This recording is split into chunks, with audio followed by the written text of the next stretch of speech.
చెప్పేవా చెవిలోన ఒక మాట, పువ్వులతో తుమ్మెద చెప్పే మాట.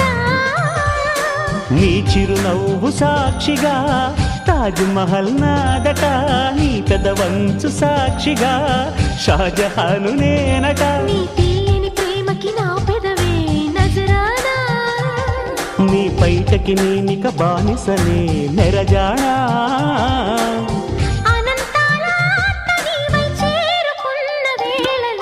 కోకలు కట్టిన కోయిలా కమ్మని కౌగిలియవే.